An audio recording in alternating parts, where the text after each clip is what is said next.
Hi, guys, and welcome back to another episode of The Download with Joe.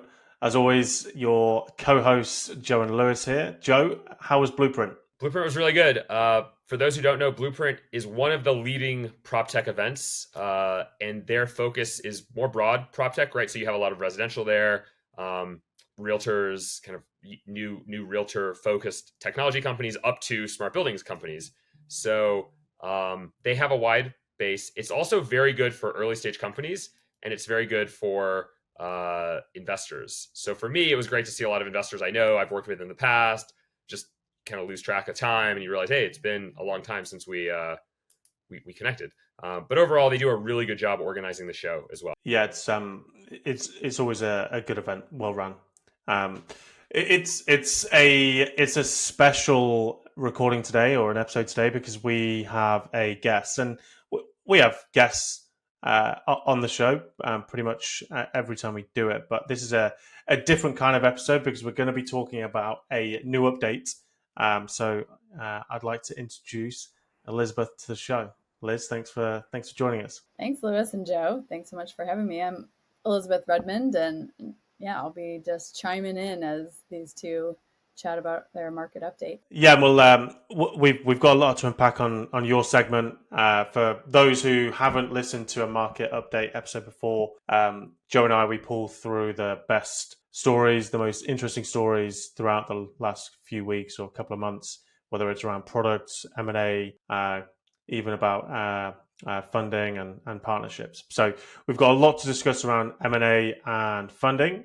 Liz is going to be talking about a new tool that R0 developed. I'll leave that in a bit of a cliffhanging moment. And then we've also got some additional funding news to talk about. So let's get the show on the road. The last time we did a market update, Joe, we actually spoke about AirThings. So maybe give people context as to what we spoke about previously and what this new update has been. Yeah, so AirThings. So one, interestingly, they're a publicly traded company on one of the Norwegian stock exchanges. I think it's part of Euronext.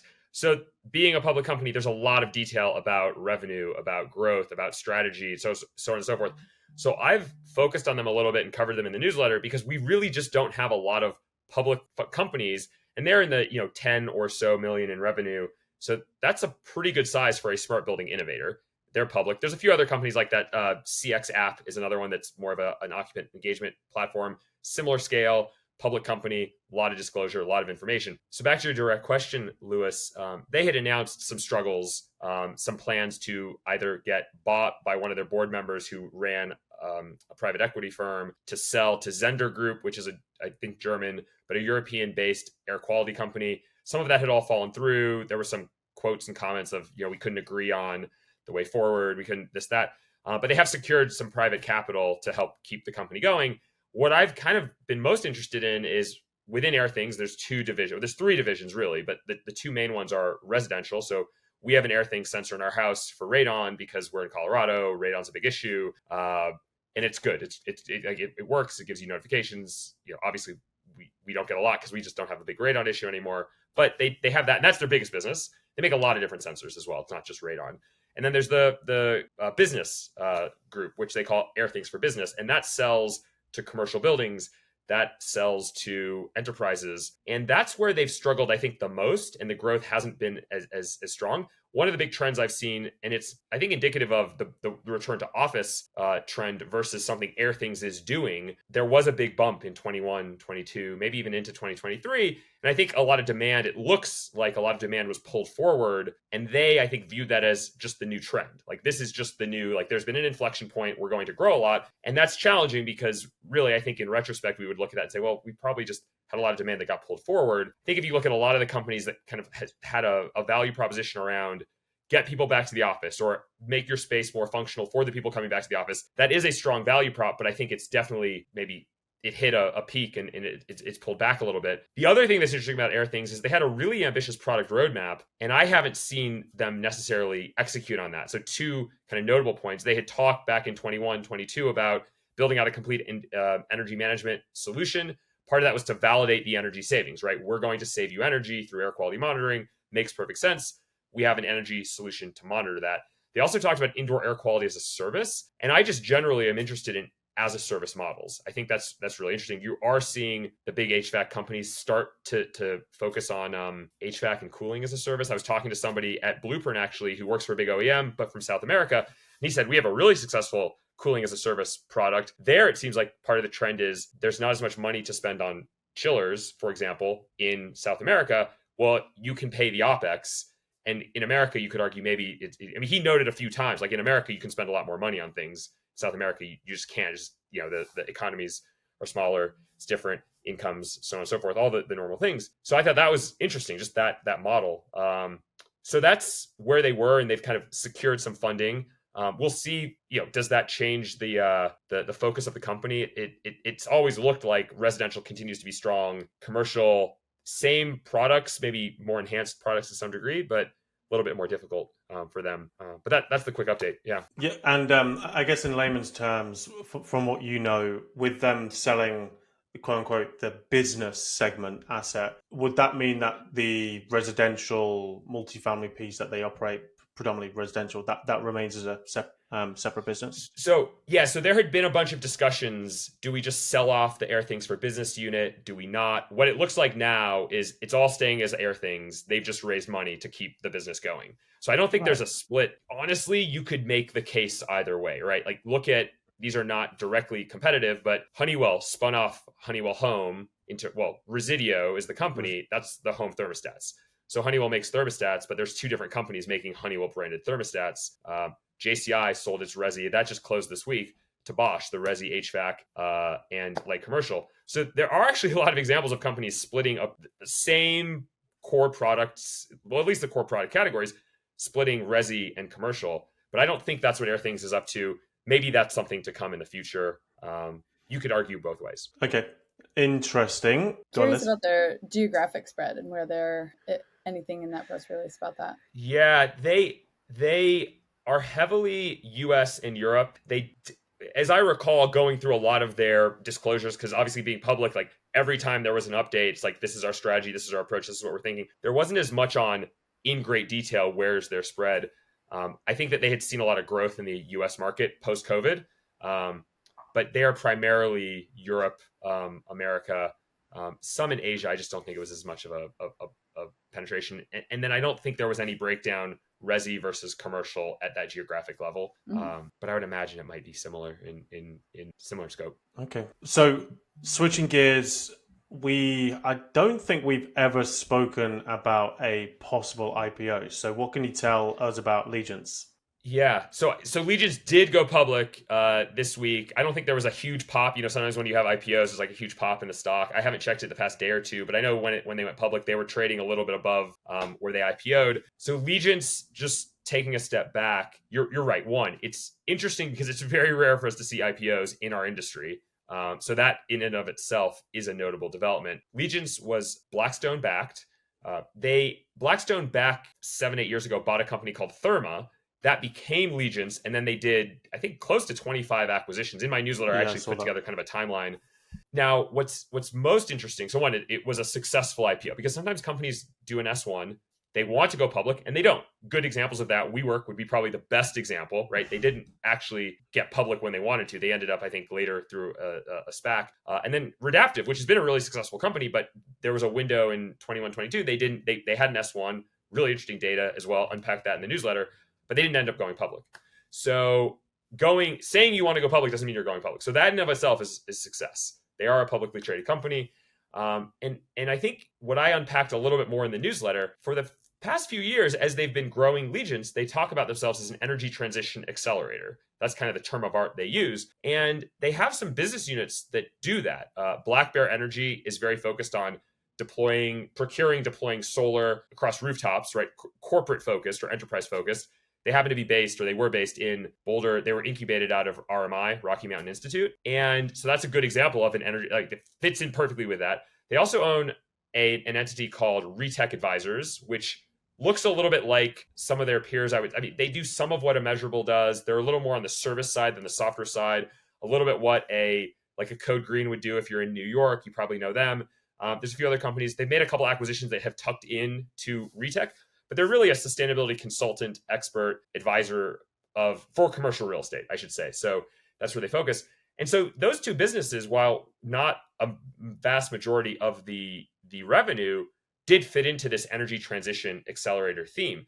Now, what's I think more notable, most of what they do, if you look at the actual revenue, they are doing the HVAC, the MEP work, mechanical, electrical, plumbing work in a lot of really hot industries. So like they will come in and say, you're building a new data center, we will do all the MEP. And they've bought a number of businesses across the country, geographically, you know, Southwest, where you have a lot of data center development, Virginia, where you have a lot of data center development. And that's, a few people commented after I wrote the newsletter, I said, well, given all the growth in data centers, like just on the basis of data center growth, like that is a strong tailwind for Legence. That doesn't really have a lot to do with being an energy transition accelerator. You could argue there's probably going to be some solar if you're building a new data center. That doesn't mean they don't go back to that kind of core of there's a lot of technology that we can be deploying to make buildings more efficient. But like a lot of their peers, I would say EMCOR, Comfort Systems, Limbach, they're really at the core a HVAC and to some degree controls developer, service provider, and that can be a successful business. There's definitely some other smaller, still private companies that are doing that you could see maybe going public in the coming years too.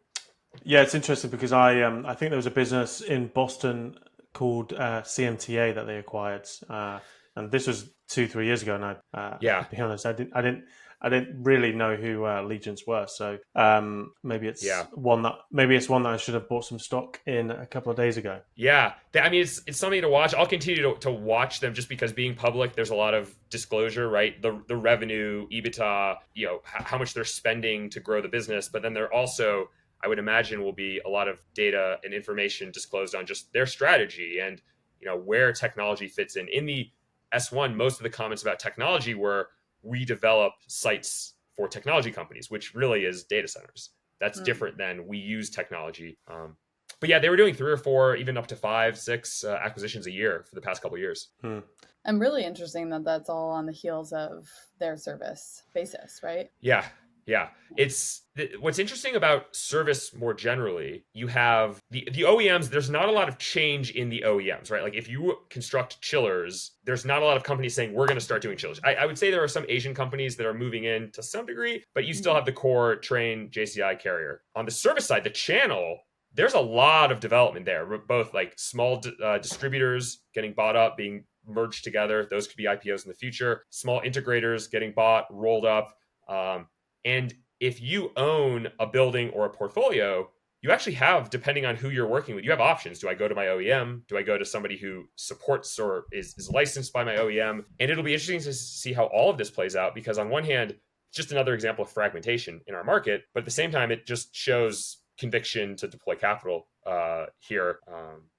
And also, I think a lot of buildings, you put a chiller and it's going to last 20, 30 years. So there's a lot you could be doing in the intervening period before you upgrade to your more efficient chiller to make the building more efficient. Yeah, so that as a stock ticker will be such an interesting blueprint for the industry. Yeah, I think. Yeah, I agree. Yeah, it's absolutely exploding as well right now. Like the services market, there are just an enormous amount of private equity companies trying to buy and build other mechanical control service-based businesses. Yeah. It's definitely a market which is often overlooked because it's not as sexy as some of the other markets and stuff that we probably will speak about today and on any other day. But clearly works. The last thing I'll share on that, a lot of the OEMs, they are all, actually every major building controls and HVAC OEM has a cloud-based platform now. There haven't been a lot of times where they all really have the emphasis of going to market with, we have a cloud-based solution. So Honeywell has Forge, JCI has OpenBlue, Schneider has EcoStructure. I won't go through all of them, but every single company now has one. And I don't know that there's been a time where they've all really been pushing something at the same time. When you actually read about the strategy of why are we developing this cloud-based solution, there's a few rationales, but one of them is we want to have a better digital platform to deliver services more efficiently.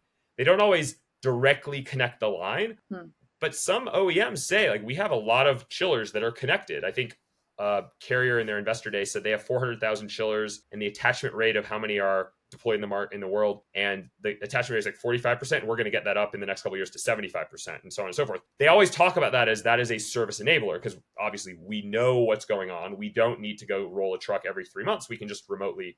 But the other side of it, which they aren't always as overt about, is we also see a labor shortage, right? So like we need to augment our staff with people. So you have more and more well-capitalized service companies with bigger resources, that bigger shares. Though, do they all develop their own technology? I don't think so. You have the big OEMs say, well, we want our own technology product. I would say that is also a differentiator for them. Work with us directly because we will deploy our software. And then you have all these startups that are doing a lot of really interesting, compelling things on the technology side. Do they end up being acquisition targets where somebody says, look, we really need to upgrade our technology platform. We don't know what we're doing. We admit that. Let's go buy somebody who does. Yep. So it's kind of an interesting market developing. It's interesting that we're speaking about this because I spoke to someone earlier today. They are a senior leader at one of the larger incumbents, and their business unit is probably close to $1 billion in revenue. And they said that they're going all in over the next 2 or 3 years on digital services and analytics.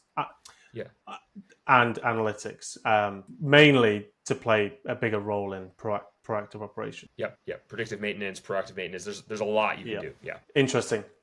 Well, let's bring Liz to the front and center. I guess we probably want to talk a little bit about you and your role in R0 and what R0 do. And then I'd love to dive straight into this new tool because we're both going to be at Climate Week next week.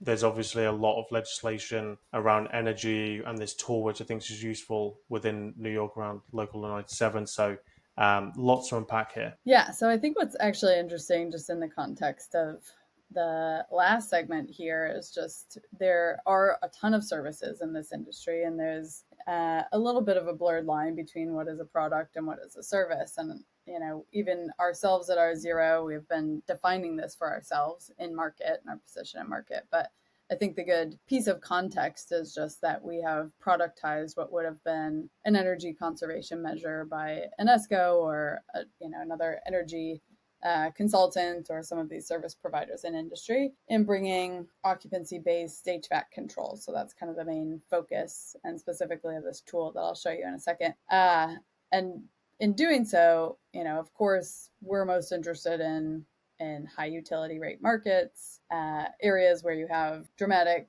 seasonal swings. And so you have hot summers, cold winters. And this kind of brings us to New York City, where obviously we have a lot of office activity, great REITs who are focused on, making this the marquee location for their portfolio, and even other portfolio REITs that are focusing and doubling down on Manhattan. Vornado, I think there's been news recently on just them focusing even more and more on their portfolio in Manhattan and in their acquisition activities. So what we have done is pulled a lot of the public filing data. So what's really interesting about Local Law 97 and the carbon restrictions and the carbon penalties is that there is public filing requirements, and that has been in place since 2024, and now we're just getting into the penalty periods. But that past period of reporting is publicly available data that no one has, to what we've seen, gone through and trended that data and taken a look at where there's the biggest opportunity for these large portfolio holders to have impact on ultimately asset value. So that's really the most important thing. You draw down energy, you increase your net operating income, and you're increasing asset value. So I'll give you a quick spin on some of the data here in this tool. Amazing. So what is really also interesting about Manhattan is that you have buildings that are Energy Star rated. This is an incredible program that has set a great baseline across the country for energy performance and allowing organizations to set, their own goals and adhere to certain things that are important to them. There is also a piece in this public filing that requires them to set their target and where they sit within that Energy Star target. So this is kind of the first data point you see here on that wheel. of how they want to perform against that target. This is also part of the public filing requirement, which is called Local Law 84. Now, there's a second piece called Local Law 33, which is actually an energy grade of the building. So the city is grading the facility based on their just pure energy performance. So this is completely separate from Energy Star. It desegregates from, what would be other conditional elements in Energy Star, and it's just looking at energy consumption of the building. So that pretty tightly ties to energy use intensity. So we in our tool are calculating the EUI for every facility and comparing it against the rest of the office assets and office buildings within Manhattan. So energy grade of C is not uncommon. This is actually a requirement that they display this in the building. So a lot of times you'll walk past a building, you'll see this in the front window, depending on the asset type. If there's retail on the ground, they have to display it in different locations. Yep. And this is a very key metric in our analysis, is looking at the EUI. Energy use intensity. So it's just energy per square foot. Exactly. Energy use intensity. So it's looking at BTU, all energy sources per square foot.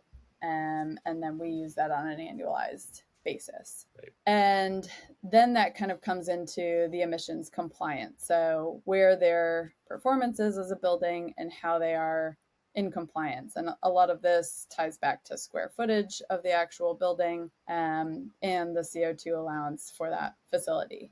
And this is also public of where they fall within their compliance and, their current emissions. So we're able to track who is currently compliant, when those penalties might kick in, what those penalties are going to cost the facility. This is obviously a little bit ambiguous because we don't know what the utility rate will be, but those total penalties are projected against future. Yeah. Nice. Which, having that number is useful, because I would think if you have a building in New York, you also have some visibility into the steps you might have to or want to take to mitigate those. And there's a cost benefit that most buildings, I would expect, would make. Also, There are some buildings where if it's commercial real estate, there's a hold period, sometimes planning to sell. That's almost like, I know when I've bought a house in the past, sometimes they say they did inspections, they did here in the disclosures, like, this deck needs to be rebuilt. We have a bid. It's this much money. It's like, that's good visibility.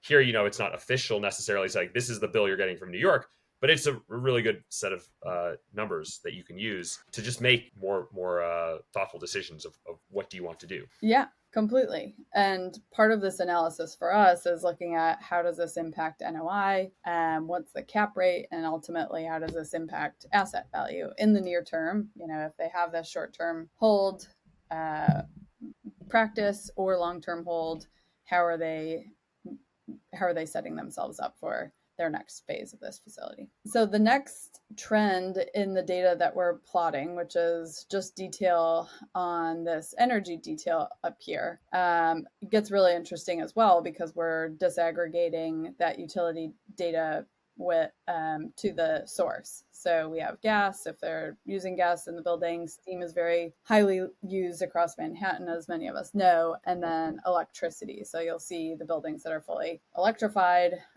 only having electricity as the main source, and then the cost of that. So are they paying more for steam or paying more for electricity, even though just by usage, electricity may be lower?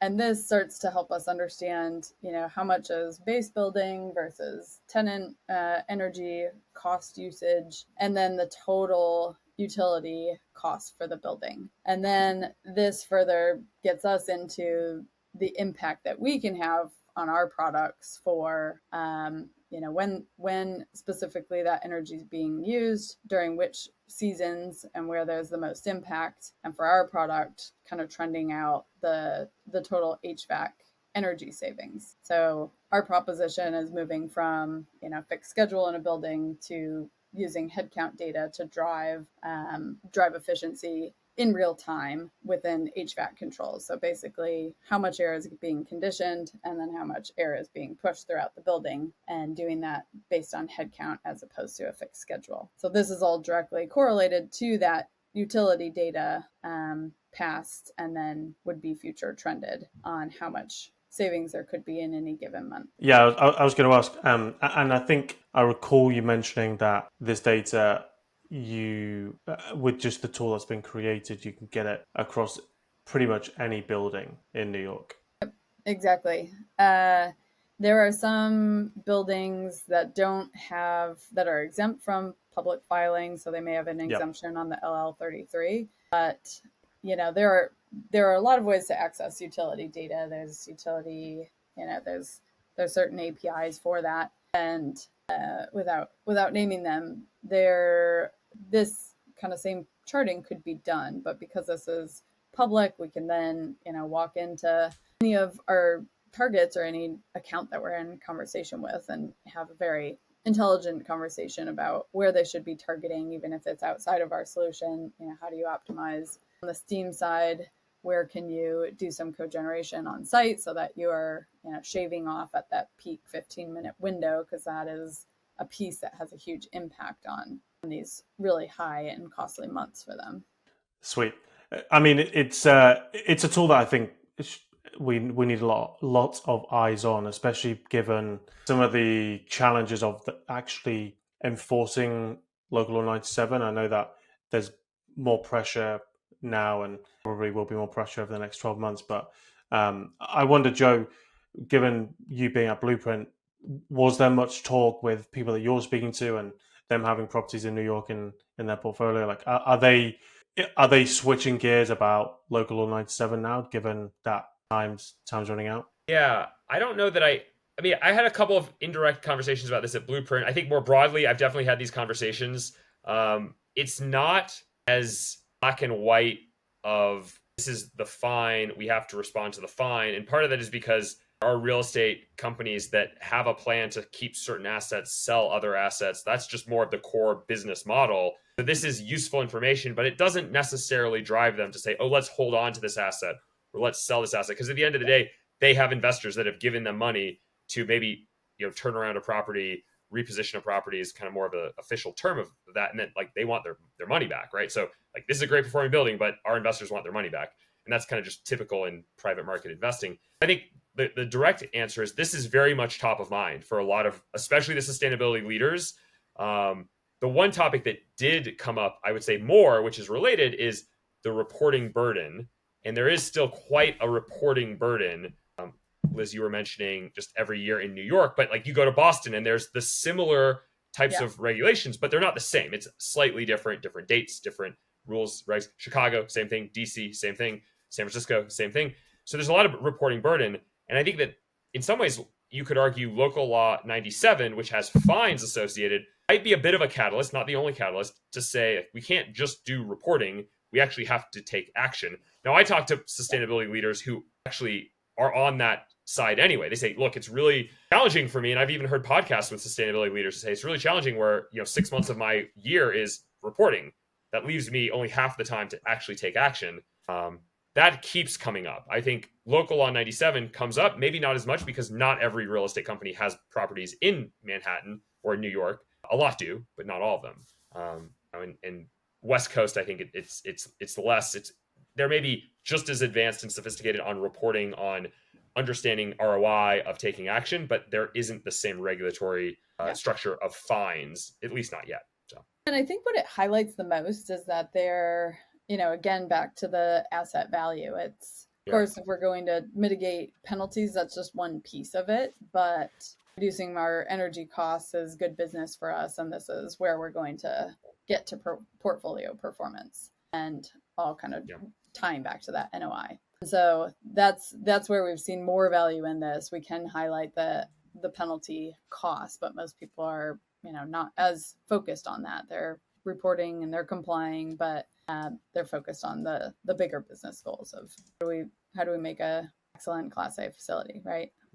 Right. How do we make this? I mean, there's been a couple of press releases I've seen over the past couple of months. I've talked to a few commercial real estate leaders, facility leaders, sustainability leaders. There's been a bunch of buildings. I mean, JP Morgan's office opened, I think, or soft opened recently. I've seen a lot on LinkedIn about that, but they're also Boston Properties announced a new property.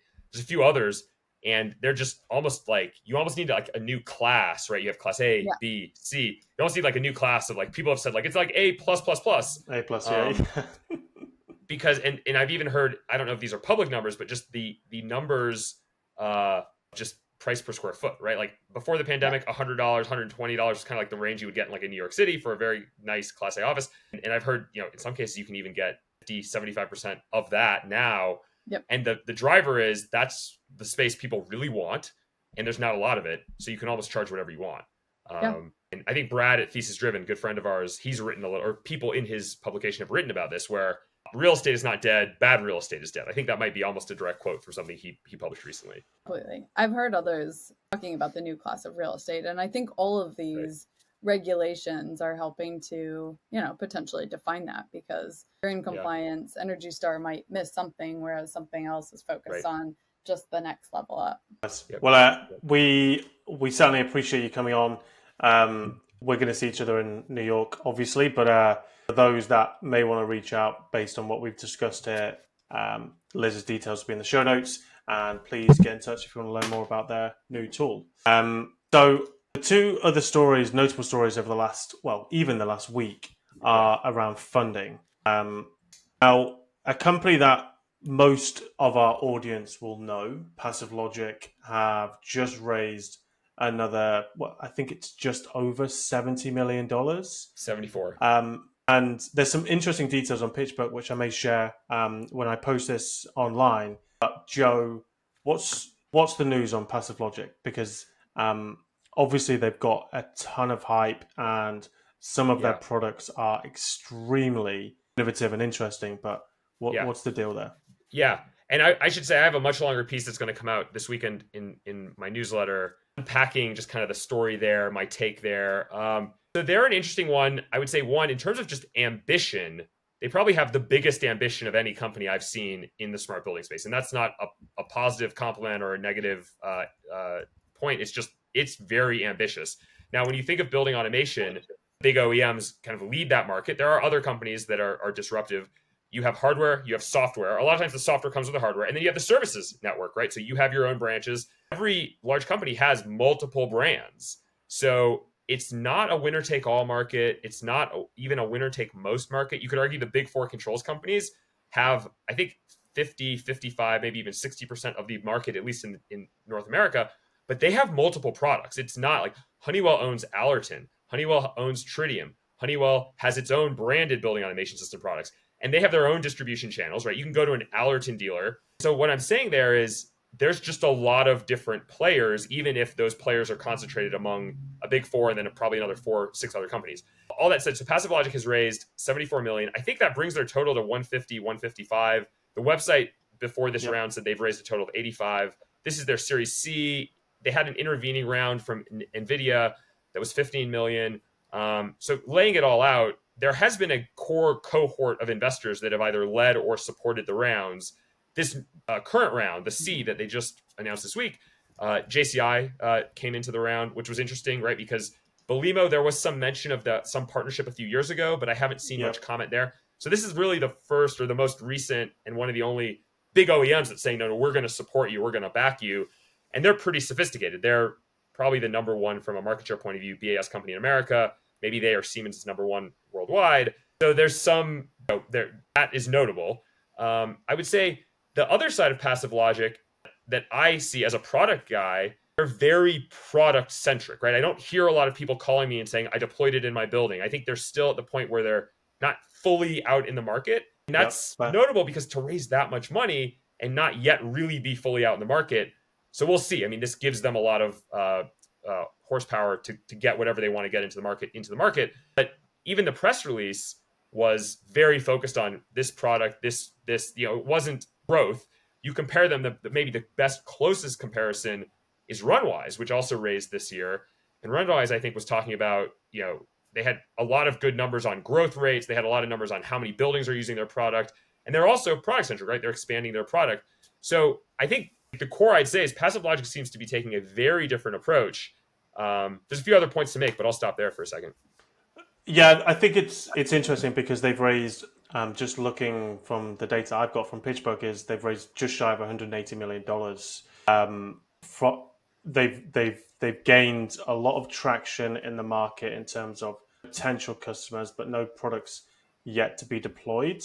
Yeah. I think what's pleasing, at least from my standpoint, again, I've got no weight in on PassiveLogic's success or failure, is that they have a lot of big names, like big names that we know in terms of the industry. You mentioned JCI, new investor, Yeah. but also some pretty well-known and large investors following on their initial investment. Yeah. So it's almost not if, but when their products will be launched, and as if because of the overall big picture that they built, Yeah. they will eventually be too good, too big to fail. Yeah.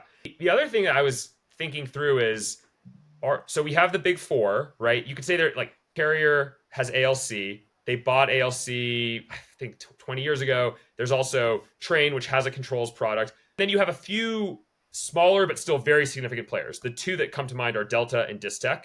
But you could say there's others, right? KMC, they're based in Indiana. I grew up in Indiana, so you have to at least mention them. There's a few others out there as well. But Distech was bought by Acuity in 2015, and Delta was bought by, coincidentally, a company in Taiwan called Delta Electronics in, I think, 2016. Honeywell bought Tritium in 2005. These companies all founded in the 80s and 90s. So 20 to 30 year cycle. Delta was bought, it was in Canadian dollars, and it was back in 2016. But if you do the math, I think it landed about 170 million. This tech was bought for 252 million US dollars.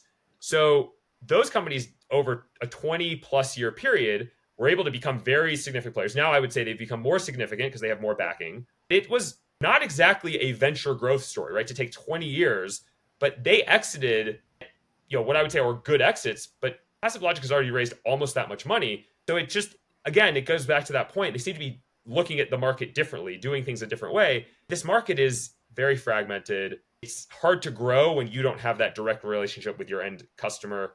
I have a lot more on this, just thoughts, observations in the newsletter, but I look at the comps. Like those are the comps I would put here, at least of exit potential. There's obviously going to be other comps. Runwise is probably a good comp for a company just raising money. Yeah, and looking at that run rate in the context of today's market will be really interesting, and just new applications also for controls and data centers, obviously, how they can grow compared to Tech and Delta in the previous cohort. Right. Agreed. And the final story is with a company which is a little bit older than PassiveLogic and slightly tangential to what PassiveLogic target market is. But EnTouch Controls, based out in Dallas, have just raised, I think, just shy of 50 million, maybe just over $50 million. For those that don't know, energy management platform, predominantly focused on multi-site and groceries. Now, when we did our prep call for this, Joe, you was talking about some of the other stories that we've mentioned on this market update series. There seems to be a lot of action going on multi-site groceries, that particular segment. Yeah, so there's actually a bunch of points to unpack. You're right, there's been a lot of activity. So just this year, 75F raised around, GridPoint raised around earlier in the year, I think 45 million. So, and though GridPoint and EnTouch are about the same age, they have similar scale. Phoenix Energy Technologies didn't give as much detail, but they announced a partnership with Hussmann. Hussmann's a refrigeration company owned actually by Panasonic. And they made an equity investment into Phoenix, although they didn't specifically give a number. So you've got a bunch of companies that are all, I would argue, pretty close to being competitors that have raised this year, 2025. You also have, and I've been covering a lot of just the interesting developments around small commercial building controls. There's this thesis around, 92% of buildings, I think it's 92%, don't have a building automation system. Actually, I've been working on a piece that'll come out in a couple of weeks on just unpacking that, because I think it's a good headline, but it misses a bit of a nuanced point. Company that is deploying something like a GridPoint, something like an EnTouch, it's smart thermostats, it's software, you can control your HVAC systems. That's probably all you need in those sites. You don't need to spend $2 to $4 on a building automation system per square foot when you have 2 rooftops or 3 rooftops. So there's a lot of buildings that have something that complements or is a replacement for a BAS, but isn't really a BAS. Then the big OEMs, they have their own products. They've been partnering in some cases. Trainbox was acquired by Carrier or by Trane. I'm sorry, Trane's one of the strongest RTU vendors. So now they can bolt on the controls with the hardware. It's been a pretty active space. I don't honestly know how much interplay is there, right? Seeing your peer raise money, does that lead you to raise? Seeing an OEM kind of move more into your market, does that lead you to raise? But then also from an investor point of view, does that mean you want to have more conviction, or do you have more conviction, or you have less conviction? But it has been a notably active time. That market, if I had to give a reason why it's more interesting than large commercial buildings, well, fragmented, it's not nearly as fragmented as the large commercial building space. When you're looking at solutions to optimize my buildings, optimize HVAC, there's just more companies, especially on just monitoring and analytics, not quite as many when you get into that small commercial space. They're also a little bit more dominated by the OEMs. And I think what's interesting is because you think about COVID's multi-site groceries, the market was completely dead. Yeah. There wasn't really any technology adoption going into that, rightly so for during the COVID era. And maybe we've had snippets of that within commercial, corporate during like 2022, 2023 when we started to see some macro trends. But now it's arguably one of the best markets to get into outside of the data centers, healthcare, pharma markets. Yeah, life sciences, biotech, pharma. Both those all together into a category. Yeah.